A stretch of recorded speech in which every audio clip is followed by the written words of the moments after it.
stand on this stage that's also an altar. I absolutely envied priests when I was growing up. I envied them the sermon. And I thought, what an extraordinary opportunity. At that age, I wasn't really identified with the burden of responsibility.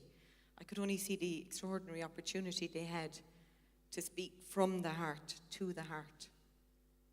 And I think if it had been a possibility to imagine myself as a priest, I might have for exactly that opportunity. I did, however, get to do readings at Mass. And I think I was about 9 or 10 when I did my first one. And I remember relishing that I had to instill the fear of God in people called fornicators. I had absolutely no idea what a fornicator was. I love the word, I love all the syllables in it. And I love intonating it in a way that I could feel the ripple of effect through the audience. No idea what they were, these fornicators. I subsequently discovered that I had a gran-aunt, a fornicator.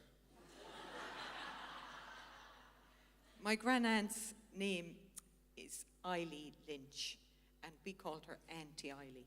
And I'm going to conjure Aunty Eily here today, if I can.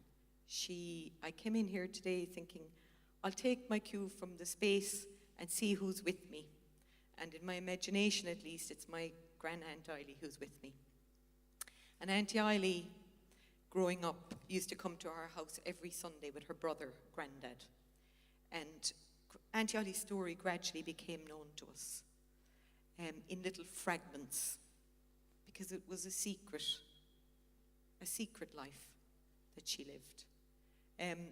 At about 14, 15, she became pregnant to a neighbouring farmer, a married man.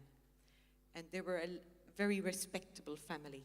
And this respectable family's solution was that she would go into a convent and she would deliver her baby there and deliver her baby up to be adopted. And it was only in her 70s that Aunty Eily got out of this convent, when her brother, a retired bank manager, took her out. So growing up, we were unsure about Aunty Eily in some ways, not least because of this partially revealed story that she had, but also because there was something about her. The word that was used then was touched. And I think in one way, even though it was a euphemism, it was a very useful euphemism, because Aunty Eily did occupy a slightly altered reality. Now, there was some debate as to what had led her to occupy that reality. Was it a life spent in a convent, more or less as a kind of servant to the nuns? Or had she been attacked by a pig when she was a child in her pram? That was the other theory. That was the other theory that was advanced for her touched state. So, Aunty Eily lived with Grandad, and they were an uncomfortable pairing. My grandfather was the supreme rationalist. He held rational intelligence as the highest value of the mind. And she was, so in a way they pushed each other to opposite ends of the spectrum. They were quintessential domestic sparring pair, if you like. She spending, I think it was £8,000 in savings she had, that she spent on blackjack sweets and the one-armed bandit in her local shop. And my grandfather, a classical bank manager, really did everything in his power to train this woman, to school her, to lead her to behave herself.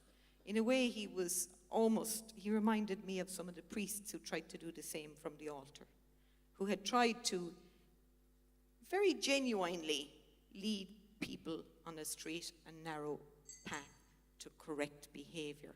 But he really met his match in her, because if the nuns hadn't done it, for over 50 or 60 years. He certainly wasn't going to. So my gran-aunt died in my early 20s when I was deeply self-absorbed, and her death really passed unmarked by me. I wasn't in the country, I was in America. She'd already receded to such a place in my life that her death really had little impact. And I'm almost ashamed to say that, but in another way, I'm not. Because I think the woman was never used to take up space in people's lives. And her death really went on some level as unremarked as her life. But on another level, she's here today. She's been with me since. And I want to tell you about something that happened recently. My sisters and I were having a party. There were 6 of us. And I said I'd sing Aunty Eily's favourite song. And her favourite song was also my first record, and it was Dana's Snowdrops and Daffodils. So I'm going to sing a tiny bit, not as Dana, because Aunty Eily has supplanted Dana now. So I'm going to do one little piece of this as Aunty Eily. Snowdrops and daffodils, butterflies and bees, sailboats and fishermen, things of the sea, wishing wells, wedding bells, early morning dew, all kinds of everything reminds me of you. Well, I sang that at this party, and admittedly, some drinks had been had. And as I was singing it, some of my sisters, who perhaps had had more of the margarita, became convinced that I hadn't just sang it, but I had channeled Aunty Eily. And Aunty Eily was there with us in the room. Now, when this was advanced as a theory, her presence grew and grew, and our presence conversely diminished to the point that the sitting room, the small sitting room we were in, felt full of Aunty Eily. And a quiet descended on us. We were all feeling a little prickly in the spine. And one of the sisters thought it was a good time to bring on the tea. She brought out a pot of tea and several cups, and we all took a cup of tea, freshly brewed. My cup, when I held it to my lips, was freezing cold. And it tasted of the damp mahogany taste that everything that came out of my gran-aunt's cupboards tasted of. Will you bear with me while I go over a little bit? Anyway, so it tasted of this damp mahogany. And when I said it to my sisters, we were absolutely captivated by this completely extraordinary event. We couldn't find any explanation for it, except that Aunty Eily was absolutely confirming her presence there with us by somehow putting into my cup cold, damp, mahogany-flavoured tea.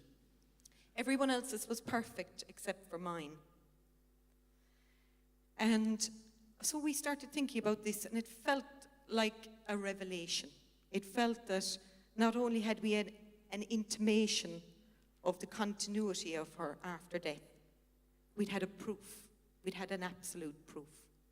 And then it occurred to me, well, if there is life after death, her brother, my grandfather, he would show up right now with an absolutely perfectly rational explanation for this cold tea in the cup. And as soon as I said that to my sisters, I saw a look on Imelda's face. Well, she said, I forgot. The saucer underneath the plant was overflowing, so I drained it into a cup. Now, she said, I didn't put the cup on the table, it was out in the kitchen. And another sister said, well, I got the cups from the kitchen. I brought them in. And then the sister who poured the tea said, well, I thought I filled all of them with the hot tea, but maybe if one seemed full. And there we had Grandad made an appearance.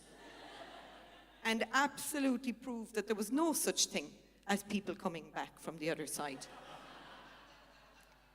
And to me, what happened there, we had a proof of two completely contradictory possibilities. Or if you like, we had both possibilities disproved. And ever since that, to me that sums up, if you like, what I'm always after in my own work since. My own work as a filmmaker, as a writer, is to somehow, the fiction that I suppose is your altered or charged reality, that fiction should allow for contradictions to be illuminated instead of resolved. And what I mean by illuminated is that somehow in the totality of our differing, contradictory perceptions, there is something that I call, and I humbly call it, truth. Because I have great respect for the word, and I know it's not easily contained in words or in rendering experience. But something about that night, and my grandfather and my Aunty Eily, both competing afterlife as in life, about the nature of life and the nature of the afterlife, is a benchmark that I recognize in my work. Thank you for coming today, and thank you for being with me with my Aunty Eily.